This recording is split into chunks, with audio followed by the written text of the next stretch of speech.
طریقہ بنا لیا ہے کہ ہر 2-4 دن میں وہ پیر بدلتے رہتے ہیں. اس جلسے میں گئے، تقریر پسند آئی، مرید ہو گئے. جبہ پسند آیا، مرید ہو گئے. امامے کے داؤ پیچ پسند آئے، مرید ہو گئے. میرے عزیز، مرید ایک ہی سے ہوتے ہیں. یہ نکاح نہیں ہے کہ آپ 4 تک بھی جا سکتے ہیں، نہیں، یہ مریدی ہے. یک گیر محکم بگیر.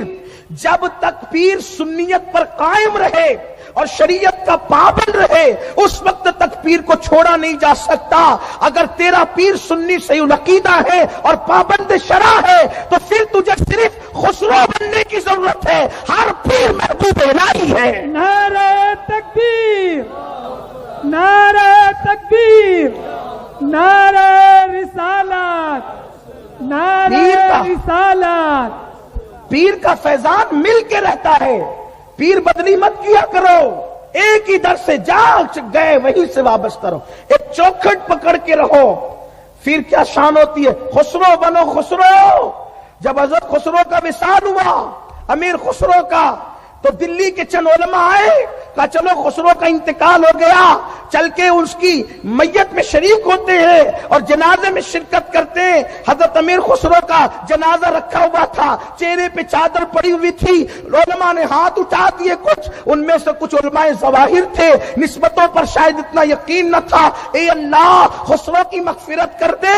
خسرو اٹھ کر کے بیٹھ گئے. خبردار میرے لیے مغفرت کی دعا مت کرنا، اس لیے کہ تمہاری دعا سے اگر جنت چاہیے تو نظام الدین کا دامن میں نے کیوں پکڑا تھا. سبحان اللہ. یہ بات ہے. پیری مریدی ایک چیز ہے، لوگوں کو کیا پتا ہے.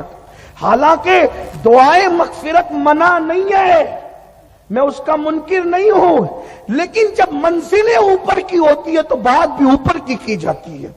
یہ میں نے کے جی والوں کے سامنے بہت پی ایچ ڈی کی بات کر دی. شاید لوگ اس کو ڈائجسٹ نہ کر سکیں، ہضم نہ کر سکیں، لیکن بات سچی ہے. ان کی زندگی میں یہ بات لکھی ہوئی ہے. تو پیروں کا دامن پکڑو، پیروں کا دامن پکڑو. یک گیر محکم بگیر. الحمدللہ ہم نے اپنی زندگی میں چھوٹی سی عمر میں 36 سال کی عمر میں ہم نے بڑے بڑے پیروں کو دیکھا. اسی شہر میں حضور سرکار کلاں کی زیارت کی، حضور تاج الشریعہ کی زیارت کی، حضور سیدی امین ملت کی زیارت کی، حضور رفیق ملت کی زیارت کی، حضور مفکر اسلام کی زیارت کی، عارف باللہ سیدی سراج الکریم صوفی سراج الکریم کی زیارت کی. بڑے بڑے ہمارا شہر، یہ جو اس میں آپ کو رانائیاں نظر آتی ہے نا، تو یہ کچھ لوگوں کے قدم کی برکتیں ہیں. ہاں، میں آج بہت عرصے کے بعد صوفی نیال صاحب کو میں نے بہت عرصے بعد دیکھا. جب داڑھی کالی تھی تب دیکھا تھا، ابھی آتے دیکھ رہا تھا تو مجھے ایسا لگ رہا تھا کہ صوفی نیال نہیں آ رہے ہیں، صوفی سراج الکریم رحمت اللہ علیہ تشریف. میں حیران ہو کیا کہ اتنا چہرہ بدل گیا، داڑھی بھی بدل گئی. تو یہ سلسلے کی برکت ہے، وہ بھی قادریت کی برکت ہے.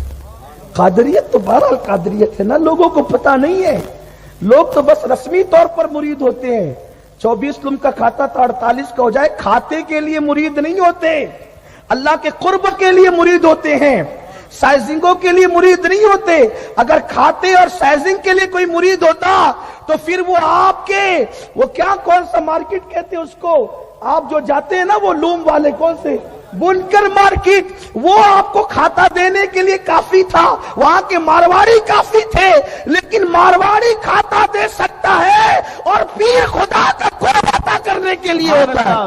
ہاں تو بھئی اس لیے بدل دیا پیر صاحب کو، اس لیے کہ وہ دولت تھوڑی سی کم ہو گئی نا، اس لیے دولت کے لیے نہیں، اللہ کا قرب عطا کرنے کے لیے مرید ہوتے ہیں. پیر خدا کا قرب عطا کرتا ہے. دنیا میں آپ کو نصیحت کرتا ہوں، سب پیر کا احترام کرنا، لیکن اپنے پیر کو سب سے بڑا پیر ماننا. یہ بھی آپ سے کہہ دوں، برکتیں تبھی نصیب ہوتی ہے.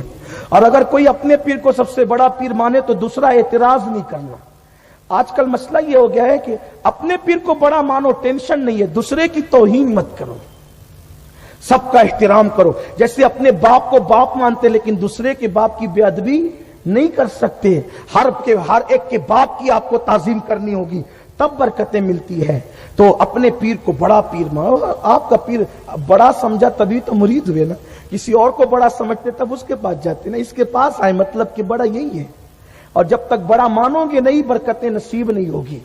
سب سے ملو، سب کا احترام کرو، سب کی تعظیم کرو، لیکن اپنے پیر سے اپنی نسبتیں مضبوط رکھو.